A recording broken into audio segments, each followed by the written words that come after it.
Hello and welcome back to another episode of Behind the Post. We're switching up a little bit today and we're sitting down with not one, but two brilliant marketing experts from Similarweb, Faith Preminger and Itai Gross. Originally from Washington, D.C., Faith began her career in the startup nation as a digital content marketer. And thanks to the nature of startups, she quickly became an expert in native and social paid advertising.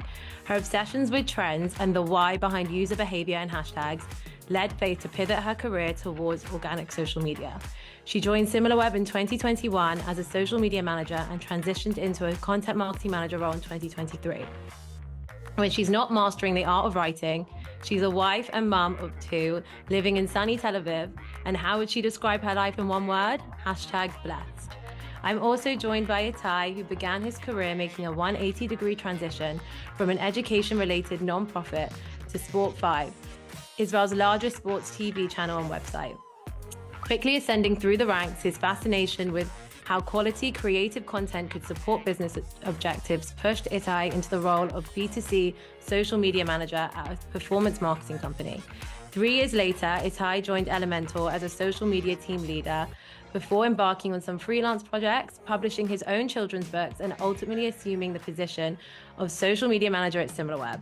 So without further ado, Faith and Itai, are you ready to go behind the post with me? Yes, Do it. please. Amazing. I'm so excited to have you both here with me. I invited you both together to really hear all your insights on social media and B2B marketing. And I think it'll be really insightful for our listeners to hear how you work together towards the same goal, even when you're in different roles, and how you approach your roles from different angles. So for our listeners who don't know, before we get into all the details, what does Similarweb do and what do your roles entail? Faith, if we start with you. Sure. So Similarweb is the official measure of the digital world. And what we do is we analyze over 1 billion websites and apps to create the most accurate and comprehensive and actionable digital data so that businesses everywhere can win their market. That's our elevator pitch. Amazing. And what does your role entail, Faith? So my role as a content marketing manager is to create all of the marketing materials and campaign collateral that's in line with our tone and messaging and voice of our brand. That's also catered to a unique audience. I write specifically for the sales solution, so I have to take our sales audience into factor when I'm creating our content for them. Amazing. And Itai, Faith's covered what Similarweb does, so I'm just going to throw to you what your role entails. So I'm in charge of organic social media, meaning I'm in charge of the company's content and growth on LinkedIn, Instagram, and X, alongside employee advocacy activities. Amazing. So I'm so excited for this episode because today I get to sit down with a social media manager and a content marketing manager from the same department at the same company. And I think so often us in social media and in content marketing, we wonder how it really works in other companies and how they manage to get to what they achieve. Are the processes between departments different? Things like that. These are questions we have on our minds. So what I'd really like to start by asking and get insight on is how do you both stay aligned between your different roles across your wide marketing team? That's a good question. Go for it. Okay. I really think it's kind of something that you have to optimize for all the time. It's not easy to know for the left hand to know what the right hand's doing. So with Itai and I, we're actually quite lucky. We also sit right next to each other in the office. It's easy for us to stay more aligned.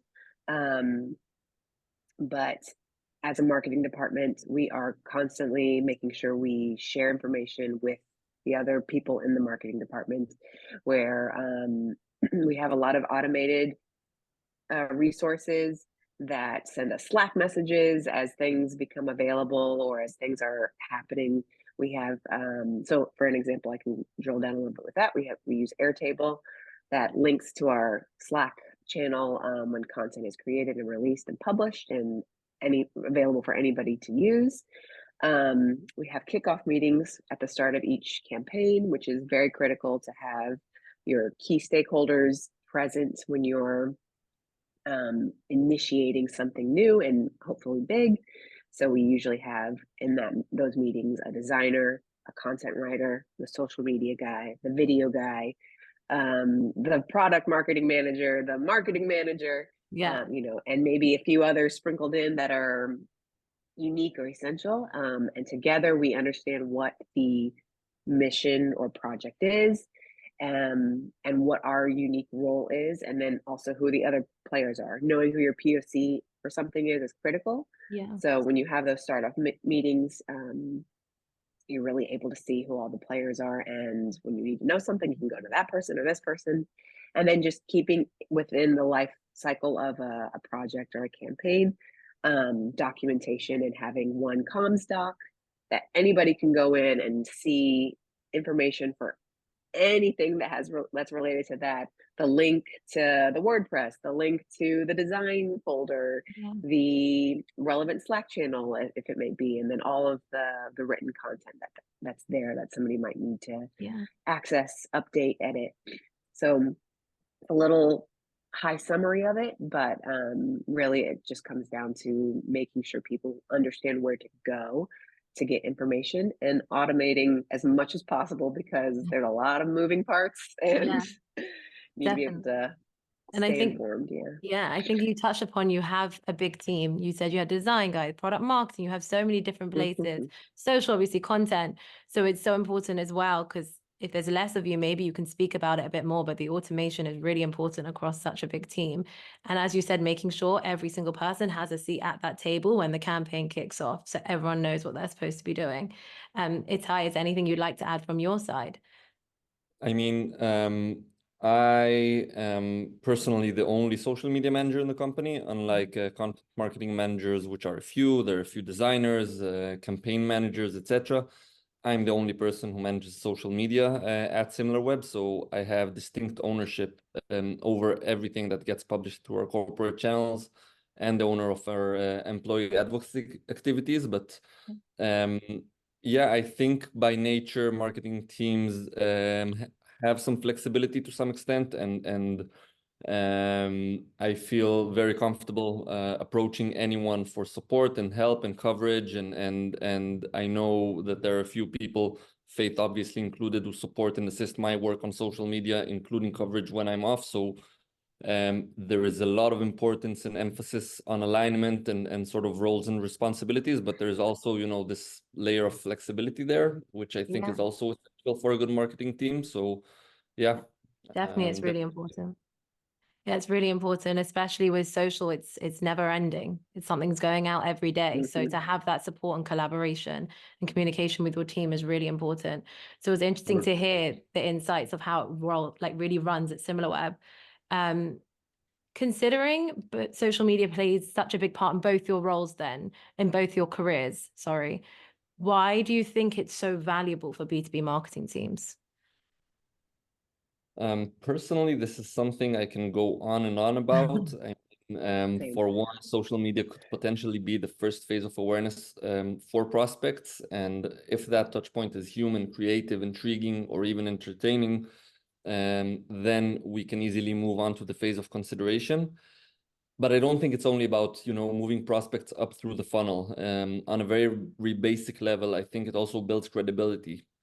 And when you research a company, when I research a company, and I see that it has an active online presence, I don't know about you, but I tend to always check their socials.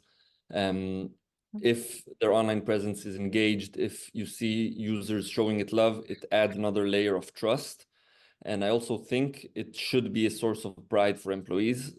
Social media is such a common denominator. I mean, at B2B companies, every employee at least has LinkedIn. And when you post good content to the corporate channel, employees like to take pride that they work for that company that does that, if you know what I mean. And when they share that content and engage with it, they add the human flavor, which B2B companies sometimes struggle to showcase. Does that make sense? Yeah, it makes a lot of sense. I think you summed it up really nicely. And as you said, it's the first place people go to. Even someone, if they're job hunting, they're going to come and look at your social media. Someone wants to buy your product, they're going to come and look at your social media and compare it to your competitors. So it's definitely really important. Faith, is there anything you'd like to add to that? Or did he cover I would. He covered a very important and like a critical part of why it matters. But the two things that I would add, The first being B2B has adopted so many B2C tactics and strategies, and where is the C? The C is on social. So the consumers are all on social media, and you have to be able to connect with the people you are using those tactics to reach, and that is step one. And then also social and the way that the world connects digitally is not going anywhere. It's not changing. It's only evolving. And so if people want to be key players in the metaverse, I know that's very like, kind of more theoretical right now. But if we want to be these key players in the future in ways that we can't even imagine, or still becoming relevant, still becoming what they will take shape and form in the future, we have to be key players where we're at right now, which is on social media. So it's very essential for B2B companies that want to, and marketing teams that want to stay cutting edge, to be already a player now, because that's how you're going to become, continue to be a player in the future. Definitely. So then with becoming a big player online and the importance of it, I want to ask you what are the best practices that you'd recommend to social media managers so they can hold that presence? Mm-hmm. For me, it breaks down to just very basic things. It's cross-industry and cross-channel research. That's the big one. And then reporting and documentation. So because to the first point, because our algorithms are so highly curated to our own personal interests, preferences, and use, we might think that we have our fingers on the pulse of what's happening in the wider digital world, when in reality, it's just our particular user behavior that might be shining through. So it's really important that you're having informed decisions that's based on data, not on what we think is the data, and researching across industries, researching across channels, getting outside of your own accounts, whether it's looking at a competitor or inspo accounts or something, and really giving yourself a more well-rounded view of what consumers want to consume and how they want to consume it. And then to the second point, documentation and reporting. Obviously, all of that is important to keep track of, but when you're looking at your own content and how it performed historically, that's very beneficial to how you can then make more informed decisions. Just because something didn't work once, or because something did work once, doesn't mean that's it forever and ever. You can try the same thing or iterations of something a few times, and really see how did it perform over a year or a quarter or seasonally, and then make your decision based off of that, and whether that type of method is actually something that can pay off for your team or your project. Yeah, definitely. Going to what you said about the algorithm as well, I do think sometimes we get so used to our own algorithm on our phone, or how we're using social, but we actually have to keep up with what's changing. Like LinkedIn had algorithm changes recently. So it's something that you need to adapt to. And sometimes adapting to it can be scary, and it can be daunting, and it can be something new, but it's really important if it's going to help you with your presence. And based on what you said afterwards, it's definitely like, when you look at how you performed in the past, I think that's such a true statement, what you said about just because it didn't work in the past doesn't mean you can't try again. And just because it did doesn't mean to just stick with it. So I think that's really insightful and really useful to hear. And I think also, as social media is such a valuable tool to amplify brand messaging, it's something that you really need to focus on. And in order to meet your audience online, it's where you need to be. But as we know, a key part of this is to stand out with engaging content. And Similarweb's social content is so creative, and we can go into this in a moment. I have so many things I love about it, but I'd love to hear from you first, Itai. How do you stay creative with the corporate social strategy? So basically, for me, whenever I take on a social media role, I try to think what will make our channels distinct. I mean, there's so much noise. It's really such a competitive arena. So I really try to think what will make users think like, okay, I want to follow them because they provide me with something that no one else does. You know, you can call it the unique selling point, you could call it the proposition value, whatever you want to call it. And with that regard, a huge part of Similarweb's offering is its data. It's digital data, to be precise, which no one else has. So I see it as a challenge to take that data, and tell stories in as many creative ways as possible and find out what works. We try different content types, as you mentioned, anything really, ranging from video to motion, images, carousels, branded design, memes, text only. We see what works, we double down, and so on and so forth. Also, as you said, it's a marathon and not a sprint, and sometimes there's seasonality to things. You can try something that you've tried before and didn't work, and sometimes it surprises you, and sometimes you're really happy with something and that performed well. You try it again, and then you're like, okay, this may have been a one-off, but you definitely need to do it and test it over time. I'm also a huge fan of optimizing resources with performance. I don't really like it when a lot of time and many stakeholders and a lot of resources are invested in a project which doesn't justify itself. Of course, it happens sometimes, but I think one of the responsibilities of a social media manager is sort of optimizing and fine-tuning. And also, there's no one size fits all. I vary content by platform, definitely. I find that on X, for example, if you post something which smells even a bit corporate and unauthentic, you're immediately punished for it. And each platform and channel has its own specs, and if you're gonna try one size fits all, you'll probably be disappointed at some point. Yeah. I think that's definitely, it's such an important point, because when you also vary your content across platforms, then you're going to be a lot more engaging. No one wants to open up X, Instagram, Facebook, LinkedIn, and see the same thing across it. I mean, obviously you can repurpose content, but you want to have a different spin on it. And as you said, you've got the data at Similarweb, which really helps you.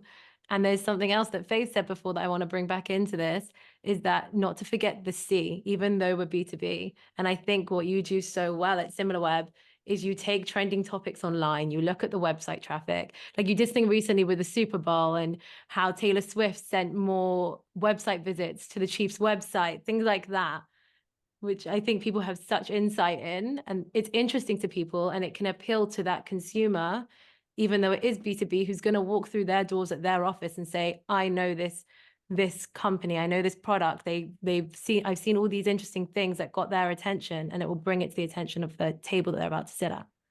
100%, and I think, like, I always try to think about, could this be something that I could potentially receive on WhatsApp from one of the groups who are like, hey, this is cool. I think data as a storyteller has a huge potential for that, to tap into a lot of topics and entertainment and show business and sports and things like that, and that's how I imagine it's something that I can even share with my family, and they'd be like, oh yeah, that's cool, that's interesting, and has that Similarweb watermark on it, so that's where you can grow and become famous. Definitely. It's like interesting insights that appeal to the average person. So I think it's a really smart marketing strategy. And obviously I know you have your video marketing. I can see that you're doing a lot about that online. As you mentioned before, and memes and experimenting with different things, along with obviously product announcements and the more serious sides. But I just think that's what I love about Similarweb's marketing. I just think it's a really good way to get the attention of the average person. So I'm glad we got to touch upon that. Faith, I just want to ask, throwing it to you. I know you're not doing social anymore, but social-wise, Similarweb is doing such a great job. And I know this also has to extend to the content marketing team as well. So with so much brilliant content made, when it comes to the corporate social strategy, how do you filter through the work you're doing content-wise to social media and help stay aligned with it, basically? I do feel that as a former social media manager, I'm a little bit more able to stay connected to social. Oftentimes, Itay and I are having tangents about what's happening on social. We're talking all the time. And so, because it's something I enjoy still and something I think is super important and have had my hands on, I stay connected. But how would I do that if I wasn't, a social media junkie? I would start each project thinking through the lens of social, and it's what I do now. How can I write this report or this blog or this one pager in a way that it can be shared on social, either by being easily taken apart or having data or a story told within it, that can be shared on social. So pull apart content is probably the easiest way that people can make their content shareable on social. So if you have a long report, 7, 10, whatever, how many pages, or a deck of something that has multiple ways that you are going to you're going to write your content and share your data, your information. Thinking of a page, a slide that could be a standalone post is a really easy way that now you've made an asset that can be shared on social or on into your employee advocacy program, and you've given legs to your entire content by just one page that you're already going to create. You're already creating for your report that is just easy to extract and then bloop, put it on your socials. So baking something inside of your content that's easy as to take out as its own is one way that you can really think social first and stay in line with your company's social strategy. That's the best way that I would advise people to do it. That cuts down on the post-production of, okay, I have this amazing piece of content, and now how do I put it on social? When you think step one, I already know this sentence, this page, this visual would work really well on social, and have that layered in somehow already in your report or your content, then it's easier for you to stay aligned with the content strategy that social's creating. Yeah, definitely. And it's also so important to post these things like the assets you're describing to social to really raise the awareness of them, so people can see them, people can enjoy them. And so your work can really be like shine through on social media. So between the two of you, how's it work? Do content marketing managers send things over? Like when you say you've got all these things, like how do you make sure everything gets passed through? And do you typically put everything on the social media calendar? How do things work with that? I can speak a little bit about it, but I think it would probably better be heard from Itai, because maybe he'll be able to tell us where we need to button up. But one thing, content marketers are responsible for adding their content to our employee advocacy program, and making sure we come up with a suggested post copy for that content, so that it's that aspect is checked, because that's a high volume of work, so it shouldn't fall all on one person. And then one thing that I need to be better at actually is pinging Itai when I have created something and saying, here's the report I've done, and here's maybe a suggested asset that you can use, instead of just Itai Itai getting information when something has been shared to our Slack channel of automated updates that we get. Yeah, You're going, Ty. No, I think Faith covered it pretty well. I mean, a lot of information does come from the CMMs, and some of it, of course, I find out myself, and I'm like, okay, I like this. I want to repurpose this. Yeah. I think all the stakeholders involved need to sort of keep it in their mind, and also create these processes which can automate it a bit more, and make sure that nothing goes beneath the radar, as you say, putting it in the calendar, and pinging and as such. yeah. So it comes down to really is communication. So you know what exists. And obviously, True. if there's such a big team, you might not know what everyone's up to. So the communication is really important. And you touched upon this a bit before, both of you. But I wanted to talk a bit about employee advocacy and the strategies you're investing time in, to amplify your brand awareness. So you mentioned employee advocacy before. So I'm just wondering if you could walk us through it. So yeah, I think that employee advocacy is something that's really, it's an opportunity that every company needs to, or I don't know, a strategy that every company should deploy, because I wouldn't call it a quick win, because I don't know, it's not quick, and I think everything takes time and effort and investment, but there's a huge opportunity there, and there's no reason not to sort of, you know, take advantage of it, in the sense that of course different companies have different sizes of social teams, but for example, here I am, you know, managing the corporate channels. When, you know, when they're the employees, you have the opportunity to amplify your messages 10x, 100x, 1000x, depends on the size of the company. And these, you know, employees sharing the corporate content or the company's content or branded content, it results in, you know, in amplified impressions. It could be hundreds of thousands, it could be millions of impressions, engagements, it could be traffic to the website. These things also cost money. You know, companies spend a lot of money for impressions, for clicks, and there you go, you have this sort of free resource to an extent, to drive people in the awareness funnel, to drive people to the website itself. And I think it's also a win-win. Some of the employees want to have an online presence, to grow their personal brand, and they're eager to be fed with content and have something to share. You know, for salespeople and GTMs, this could also help them, you know, set up meetings and meet quotas. There are really advantages for everyone here.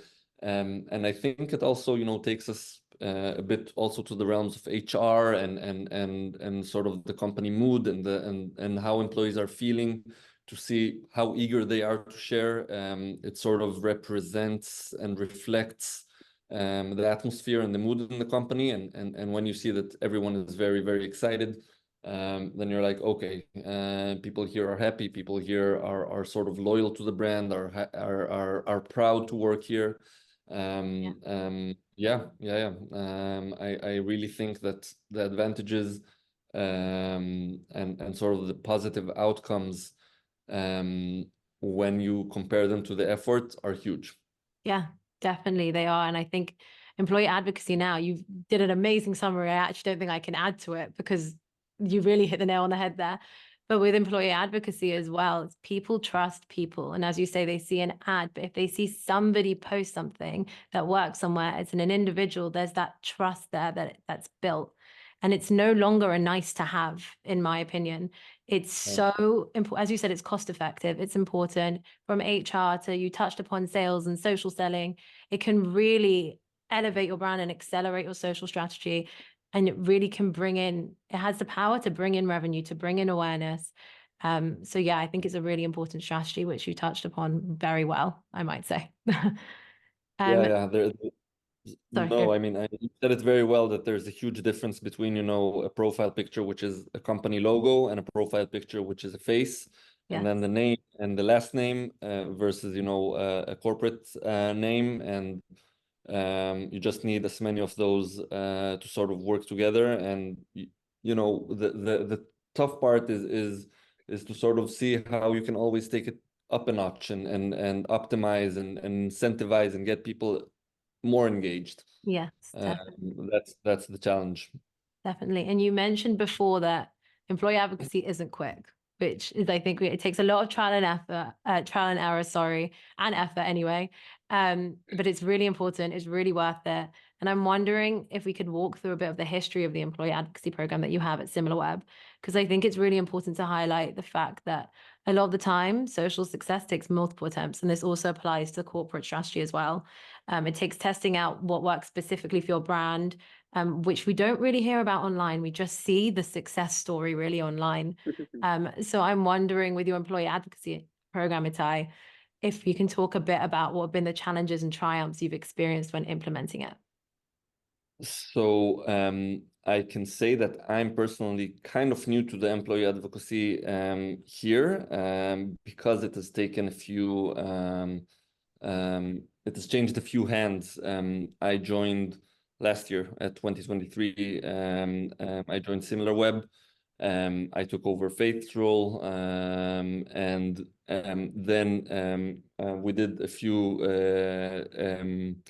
tests to separate employee advocacy from social media. A few content marketing managers owned it just to take off the load of the social media manager. And eventually, at the end of last year, it went back to social media ownership, which is myself. So I began analyzing all the numbers in 2023, seeing sort of, what's the benchmark, where we can improve. And one of the things I tried to do more was all the things we post on the corporate content is to have them available for sharing on employee advocacy. For example, you mentioned, Taylor Swift and Travis Kelce ahead of the Super Bowl.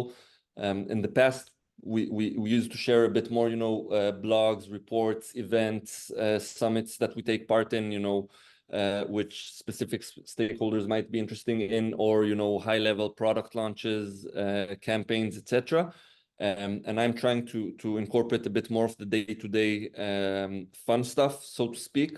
I mean, we have designers working on these cool, fun assets, and for an employee to get them and to be able to post them, it's like, hey, why not? This is nice. So I see, some success and engagement there. Yeah, we did a big campaign around last year when we launched a new version of Similarweb.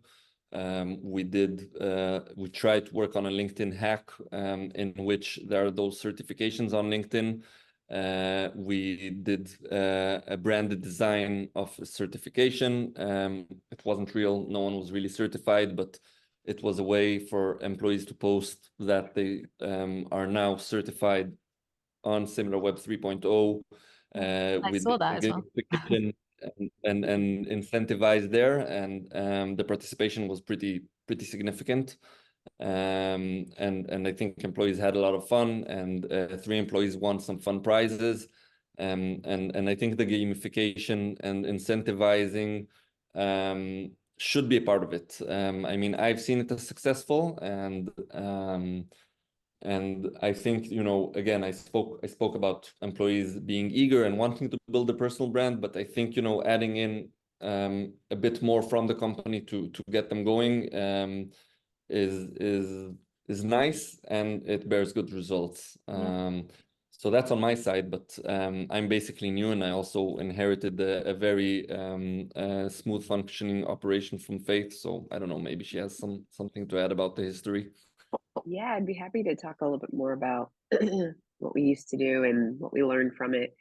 When I joined back in 2021, we kicked off a version of our employee advocacy program called Webheads.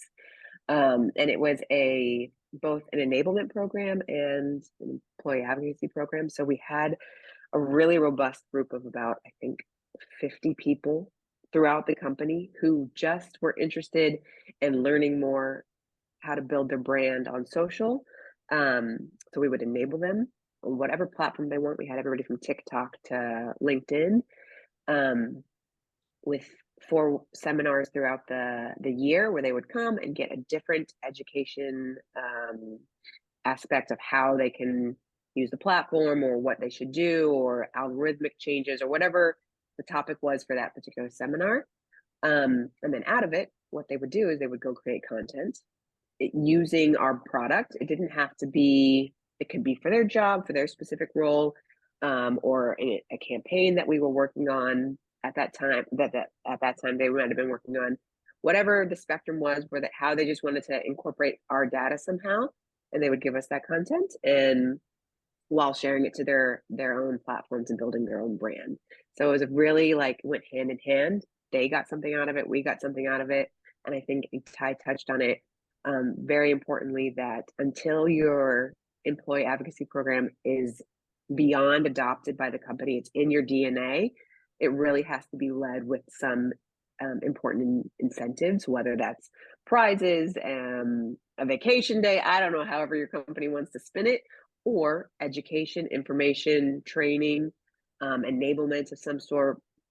And we also were available to this special core group of people basically around the clock. So whenever they had a question, or they wanted not really, but we were open to them more. That was one of the incentives they had. They had special access to us, the webhead crew, where they could come and get feedback.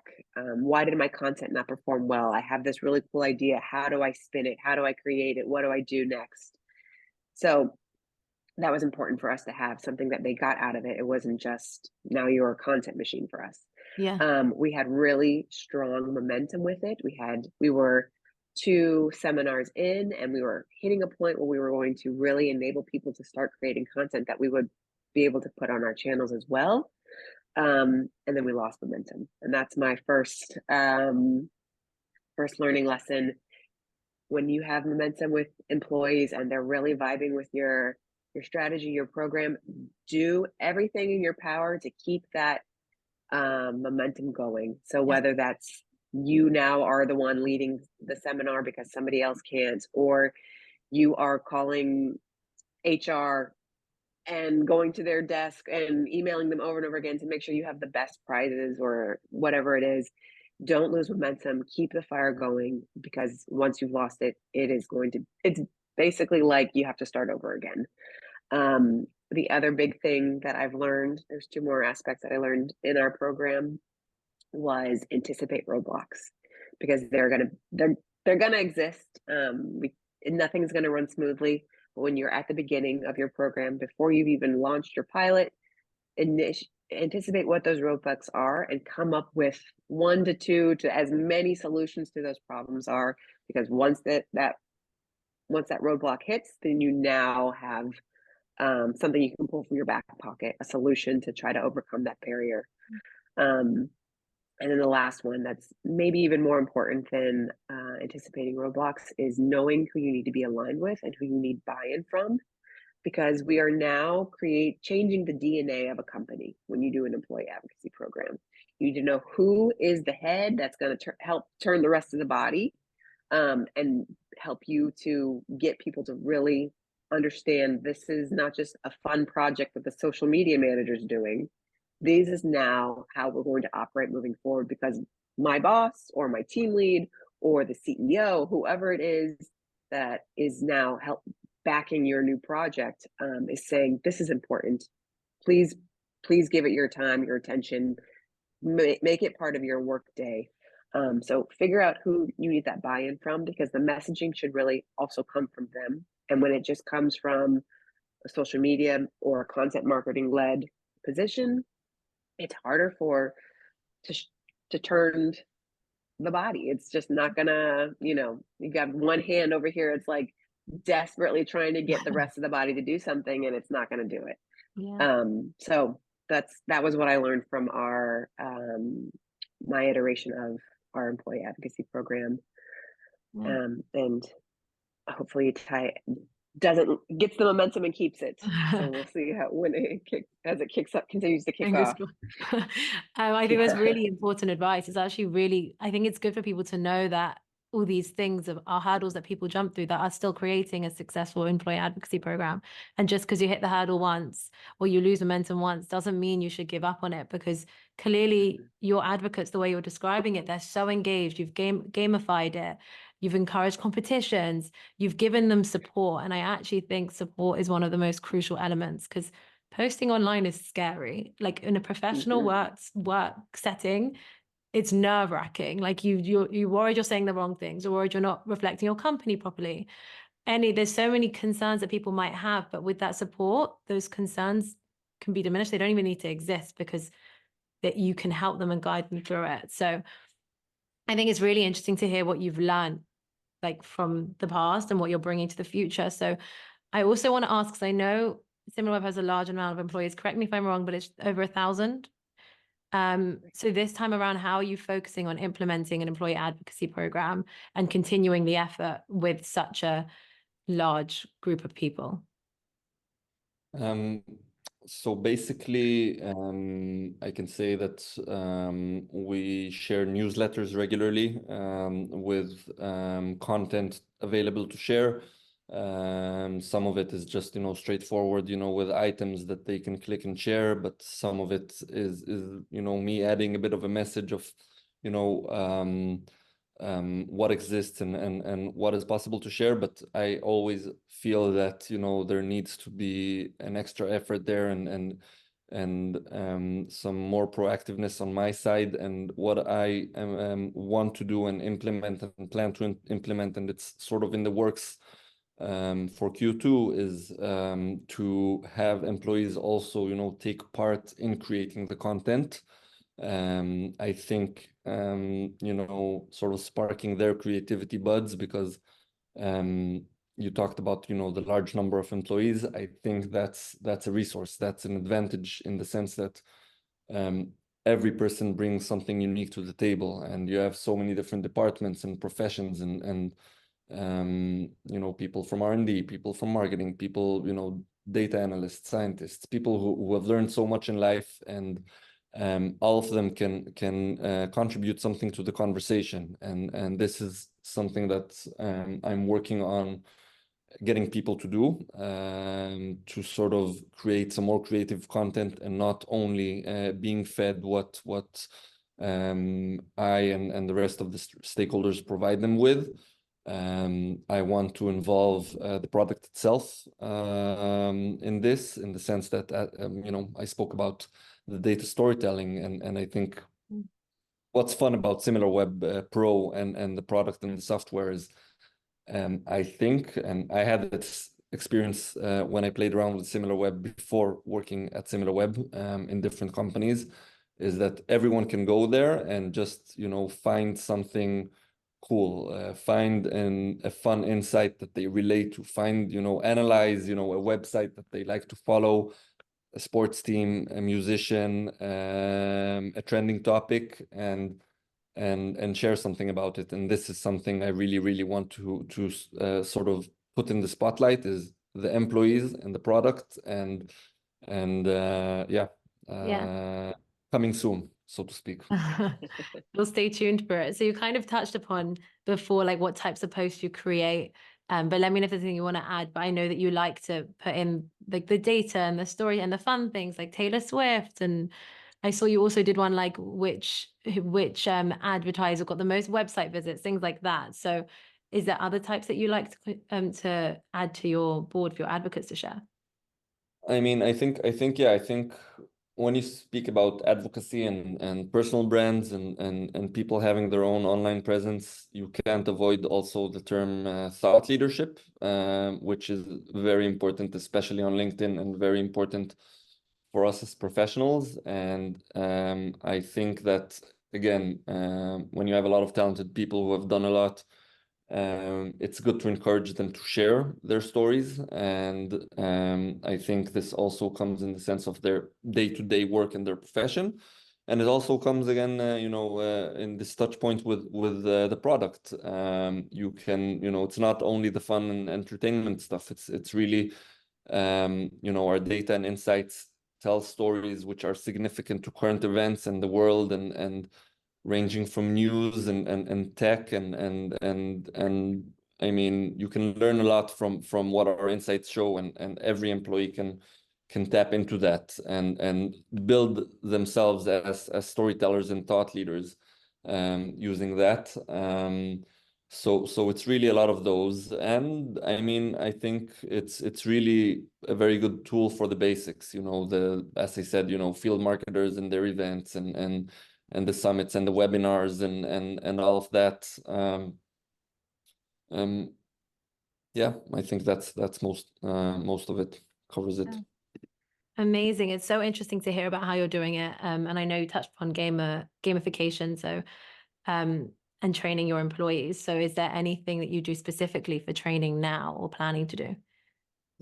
We are working on integrating it with onboarding, so that every employee who joins Similarweb is aware of what's going on in the realm of employee advocacy. I'm going to lead sessions very soon, in a few weeks, about it, ranging, from the technical aspects of how to get the posts and post them, all the way through to intriguing them to take part and contribute creatively. And I think that's the best way is to make sure, you know, you work with the different stakeholders in HR and so on and so forth, who are really have a more holistic view about the company and the employees and the onboarding processes, to make sure that it doesn't slip anyone's mind, and everyone is at least aware that it's an option, it's possible. And you know, once the incentives come in, that there's, you know, there's something to it for them also. And you know, from that perspective, at least you know that they know they can participate. Then you want to make them participate, but at least they need to know that they can. And do it, definitely. And as we said before, the support is so important. I'm gonna move on to wrap up with two final questions, but I just want to thank you now for letting me pick your brains about employee advocacy, content marketing, and social strategy. You really went into detail and shared so much insights, both of you, which I think is going to be so helpful for people. And it's so interesting to learn how other companies are doing it. So the first of my final questions is I want to ask, and I'm interested to hear what you guys would say. What do you both wish that you knew about each other's profession? And I know, Faith, you did social before, but is there anything, Itai, you wish that Faith knew? And Faith, is there anything you wish Itai knew about content marketing? This was actually the question that was the hardest for me to come up with an answer for. If there isn't anything, then there isn't. Maybe just that I think maybe just that, like, so much of what I do is the result of 20 other people's wishes and wants. Okay. So it's hard for me to it's hard for a content marketer to always create something that is social minded, because I am the worker bee for all of the other, for the queen bees. That's so So interesting. even though I want to give you so much content that's great for social, I am only one of the deciding factors that creates the content ultimately, or gets to decide how what the content's going to look like when it's created. That's so interesting. Out of interest, is this something that you realized when you went into content marketing and didn't realize before? Or is it something you knew while you were still doing social? Probably just realizing how much more, probably in my new role now, just how much more drill down you do into like, I'm very specifically looking at one target audience that's part of our entire company's target audience, but Itai also has a few other target audiences that he's thinking about. And so I have to cater my content towards those people, that group of individuals, and it doesn't always match up. Even if my hardest of hearts is create something that'll be fire on social, doesn't always get to play out that way. And Itai, is there anything you wish, or maybe not Faith, because Faith did social, so, or in general, maybe other departments, what you wish they knew about social media? Yeah, I was going to say that, you know, Faith literally handed over the role to me, so they're not there at all. I know it. Knows That's everything good. You've got about an me, ally with you. and she holds me against. She hold it against me. No, she doesn't. But Not one day. I'm his biggest supporter. He's the best. She is. She is. He's the right guy for the job. And so, what was your question? Sorry again. It's all right. What do you wish other departments Oh, knew about? other departments. Yeah, it can be anything, product, R&D, whoever. So I think, you know, the thing with social media management is because, and I touched upon it before, because almost everyone has a social media presence. It's sort of this position that everyone also feels they have a say about it, but it's like, oh yeah, I have Facebook, I know how that works. I have Instagram, I know how that works. Okay, fair enough, but still, there is a huge difference between, you know, what you do and sort of managing a corporate channel, and there's a whole different set of, you know, things to consider before I post, and there's really, I saw a meme about it, you know, like a tip of the iceberg is like, you know, the work you see is just the tip of the iceberg. And beneath the water, beneath the surface, there's so much more going on. which includes, you know, the processes behind the, you know, creating assets, the brainstorming, the content calendar, the data-driven, you know, decisions and analysis. So there is a lot more to, you know, behind that post, which is sometimes, you know, a few words and an image. Yeah, definitely. I think you nailed the head for all of us working in social. A lot of us feel like that, and there is so many hats that we're wearing and so many things that go into a post, and as you said, you only see the tip of the iceberg. right. So the final question I'd like to wrap up on is for both of you. Faith, I'll start with you if that's okay, but what is the best piece of social media advice you've ever been given? Repurpose and redistribute as much as you can content. That is going to save you every day. Yeah, every day. exactly. And Itai? So I was hiring freelancers for a UK-based team I built when I worked for a previous employer, and I interviewed someone who led a team in a huge global sports social media brand. And I asked him about his philosophy, and he said he just lets cool people do cool stuff. And, you know, I talked about the tip of the iceberg, but I think there's something nice about going back to the basics of, you know, just have fun with it and try to have fun with it. And remember that, you know, if you keep that mindset, then, you know, the users it will reflect in your content, and the users will sort of see it and enjoy it as well. So just let the cool people do cool stuff. Yeah, I love that. Thank you both so much for joining me. I've loved talking to you and picking your brains about your social strategy, employee advocacy, and content marketing. It's been so interesting to learn from you guys, and I'm sure our listeners are going to love this episode. So thank you so much for joining me. Thank Our you, Ellen. pleasure. It was really fun.